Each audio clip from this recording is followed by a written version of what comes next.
Shalom mermaids! Welcome back to my channel, or welcome to my channel if you are new here. How's everybody doing today? I missed all of you lovely people so much, and I hope you've been having a great week. If this is your first time seeing my face, then please don't forget to click that subscribe button and the bell notification button so that you don't miss any of my uploads. Go ahead, I'll wait for you. You done? Okay, perfect.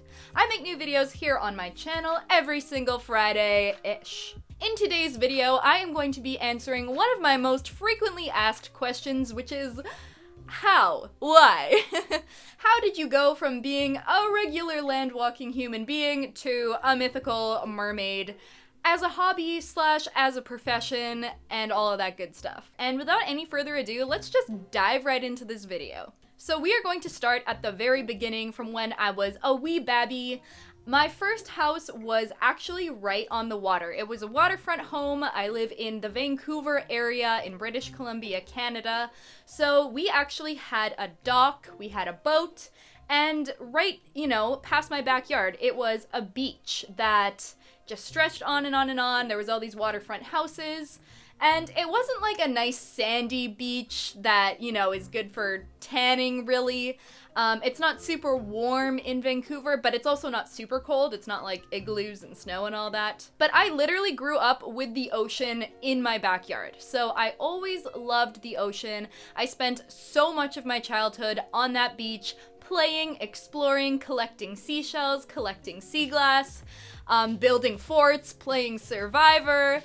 It was a good time. I would swim in the ocean sometimes. I would look for mermaids with my friends. True story.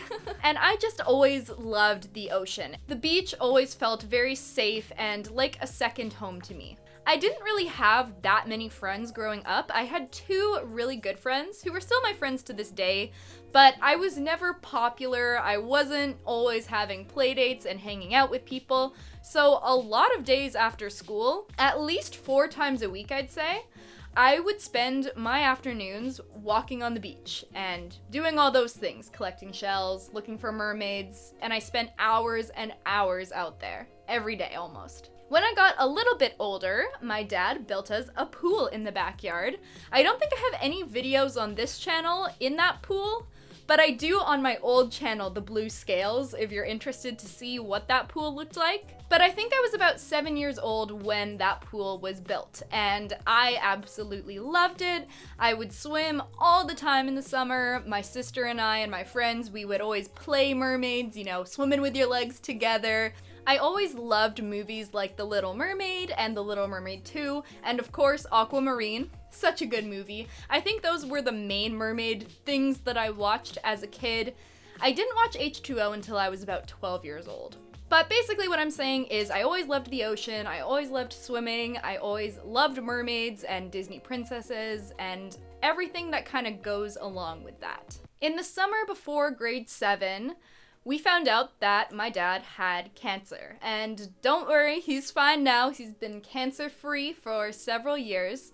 But I was 11 years old at the time, and of course that's very earth-shattering for a kid to find out, because I always had dreams and nightmares about my family dying.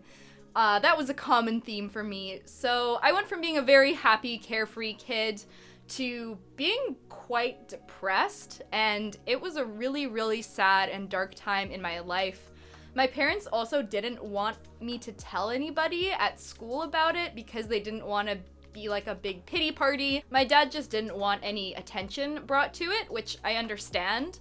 But for me at the time, it was really hard because it was like this big gloomy secret, and it's like, where's your dad? And it's like, he's away when he's like in the hospital not doing so great. So my childhood kind of like came to a halt that year, and it was a lot of crying. I would still walk on the beach and look out on the ocean, and I would cry my salt tears into the salt water, and somehow that made me feel a little bit better, and I always kind of thought of the ocean as a friend. When Moana says, "The ocean is a friend of mine," in Moana, I was like, holy shit. Oh my god, that is me. I thought I invented that, like the ocean being my friend. But anyways, so yeah, mind blown when that happened. But I would still turn to the ocean for comfort. It was an escape, literally, to just leave my house and be on my own and think and look out onto the ocean. It made me feel a little bit better. I always watched YouTube videos pretty much from when YouTube first existed. YouTube, I think, was invented in 2005, and I probably started watching YouTube in like 2006, 2007. So I always loved YouTubers. I always loved watching YouTube videos. YouTube is so different now than it used to be. But that was how I spent a lot of my time as well, was watching YouTube videos. And one fateful day, I came across a channel called The Three Tales. Now, this channel, it's super old now, they don't even make videos anymore, but it was like a little web mini-series of these three girls who were about my age. I think they might be 1 year younger than me, but they basically did an H2O style mini-series on YouTube where they would turn into mermaids and swim around, and it was like my new favorite thing of all time, and I was also like, what are those mermaid tails? Where did they get them? How do I get one? How much do they cost? I need one now. As soon as I saw that mermaid tails existed, I knew that I just wanted one more than anything in the whole world.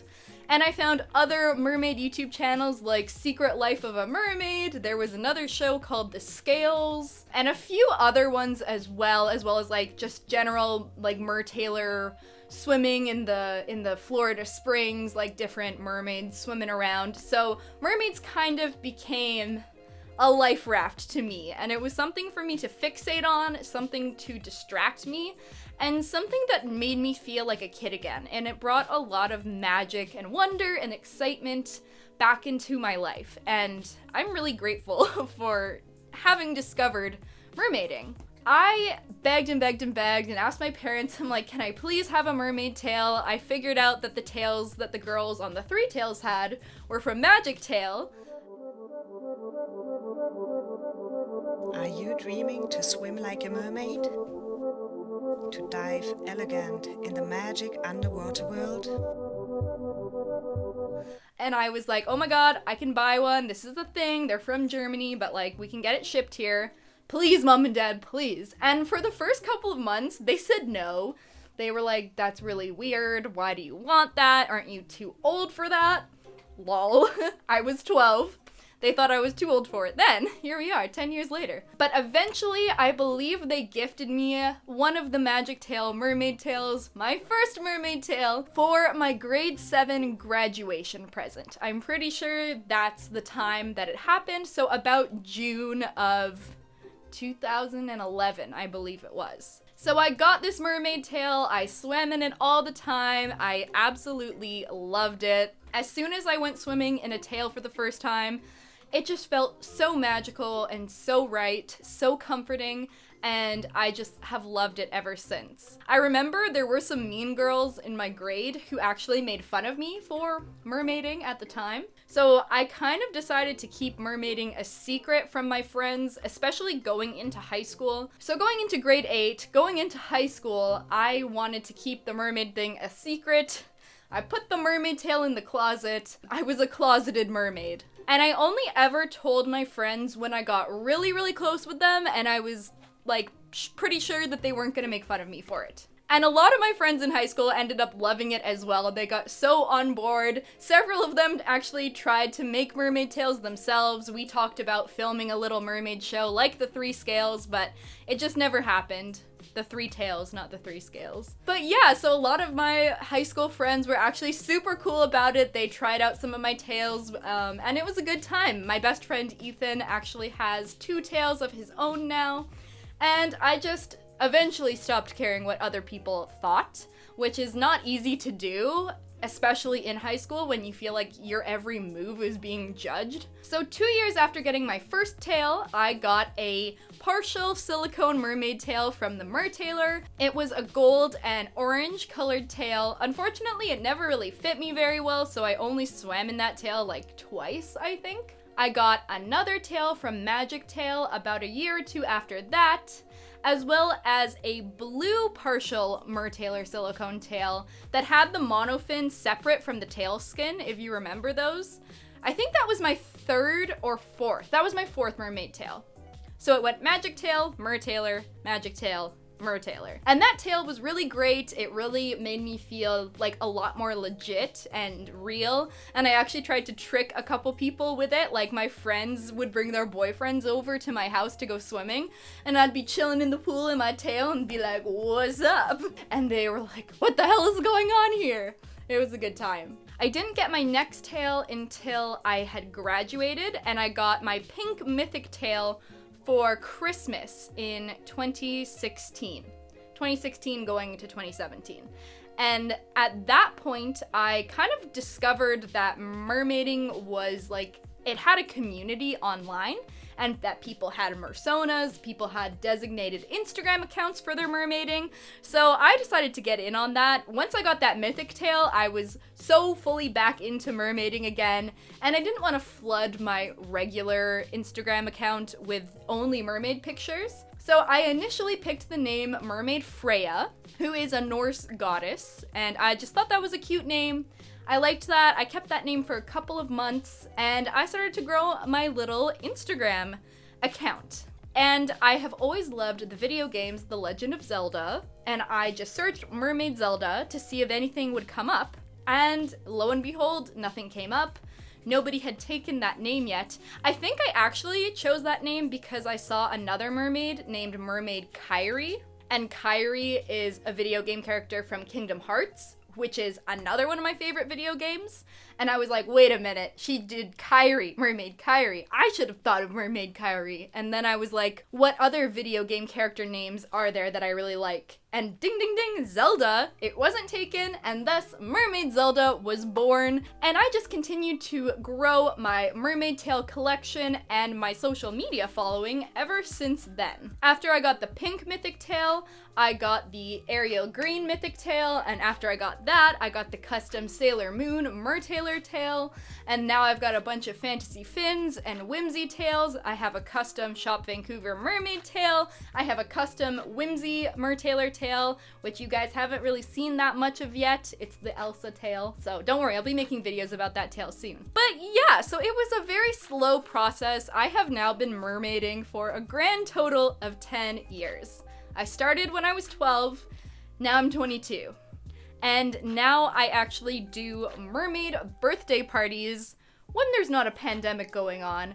I do swimming parties with the kids. It's so much fun. I also do parties as Elsa, Ariel, Anna, Rapunzel, all those princesses, but my favorite will always be doing mermaid parties, swimming in the pool. It's so much fun because the kids and the adults are always so amazed, and they're like, can I touch your tail? They ask me all these questions, and it's so fun because they're having a blast, I'm having a blast, and I actually get paid for doing it as well. And just a couple months ago, I changed my YouTube name from Emelina to Mermaid Zelda after consulting with you guys, and you guys seemed to think that that was a good idea. So here we are, Mermaid Zelda, you know, she has been going on since 2017. I wonder if I have a Mersona birthday. I probably do if I go back on Instagram and check when I changed my name.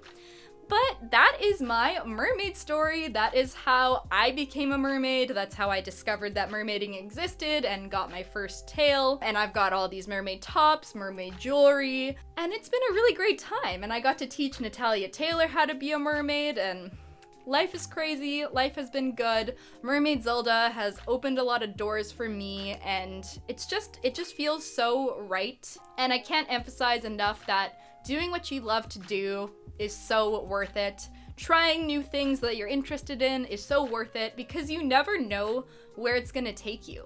I never had any intention of being a professional mermaid. I never had any intention of like making a mermaid YouTube channel. Like it wasn't in my mind. It wasn't something I ever planned, but it's just this really beautiful journey that has happened to me, that has happened to many other people. Of course, every mer has their own unique story, but it's just really awesome, and now I'm part of this great community. For the most part, there is some mermaid drama every once in a while. Maybe I'll make a video about that sometime if you're interested. But overall, I'm just really grateful for mermaiding, and for everything that it has brought to me. So that is my mermaid story. I really hope you guys enjoyed this video. If you did, don't forget to give it a like and let me know in the comments below if you've ever tried mermaiding. Let me know where you're at in your mermaid journey. I would really love to hear about it. Don't forget to subscribe if you haven't already. You can also follow me on Instagram at mermaidzilda and at emma.forth. And that's about it from me. I will see you here next Friday-ish for a brand new video. And until next time, bye!